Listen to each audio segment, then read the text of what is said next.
dari kelas accounting, finance ya, atau memang jurusannya dulu ekonomi.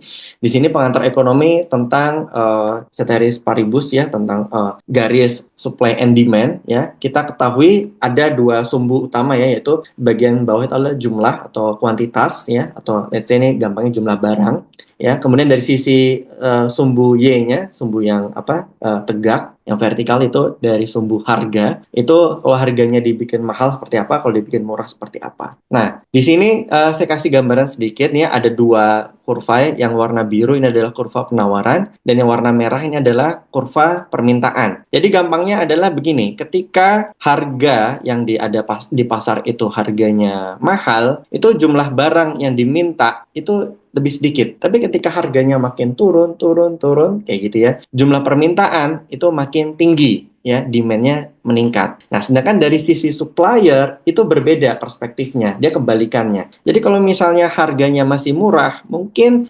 pengusaha-pengusaha yang mau bermain di pasar ini itu sedikit ya, atau pengusaha itu mungkin baru mengeluarkan barang di pasar itu masih sedikit, belum langsung berani jualan banyak.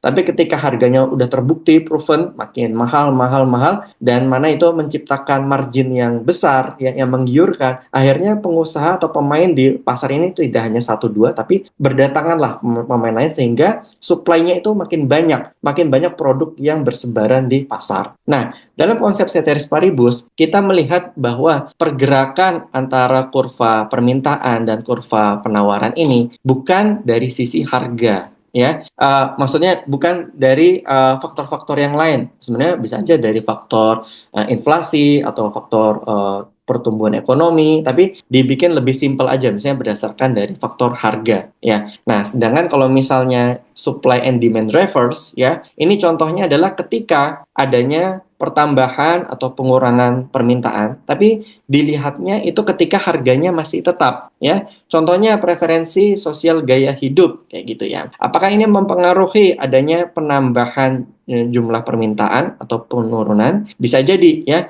karena misalnya karena gaya hidup ya, dari zaman dulu secara kultur di Asia itu mereka suka memakai skincare, tapi ke depannya itu menjadi gaya hidup, karena skincare ini bukan cuma tentang menjadi cantik atau menjadi tampan, menjadi bersih, tapi ini tentang kesehatan kulit. Nah, karena banyak yang makin prefer dengan gaya hidup ini, walaupun harga skincare-nya tetap, tapi bisa jadi ini bertambah ya permintaannya. Orang yang dulunya nggak mau pakai skincare, mungkin akhirnya jadi mau mencoba memakai skincare. Kemudian dari sisi kesehatan dan keberlanjutan itu tadi hampir mirip ya, dari sisi gaya hidup berkaitan dengan kesehatan dan keberlanjutan.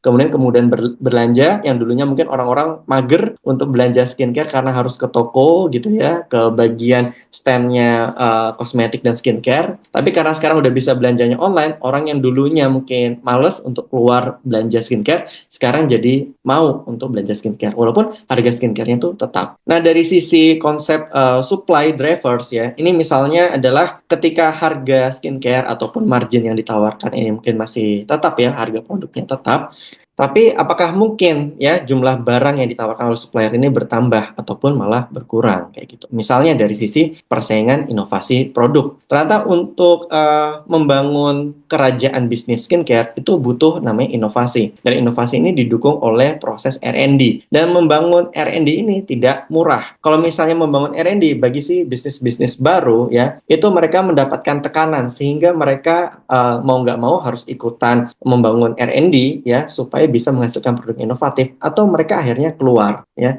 walaupun harga produknya masih sama, tapi karena dibutuhkan inovasi dan R&D yang kuat, akhirnya kebanyakan pemain itu tidak sanggup bertahan di pasar ini. Kemudian dari sisi sensitivitas harga produk tinggi ya, itu juga contohnya misalnya karena sekarang para pemain yang inovatif ini makin jago-jago ya, dan mereka itu juga menawarkan produk yang inovatif tapi dengan harga yang tetap, sehingga para pemain baru yang R&D-nya belum kuat dan mereka baru mulai investasi di R&D, sehingga mereka membutuhkan menjual harga dengan sangat tinggi supaya mereka lebih cepat balik modal atau mereka bisa memperoleh margin. Akhirnya mereka tertekan oleh perusahaan-perusahaan yang besar yang mana R&D-nya sudah lebih established.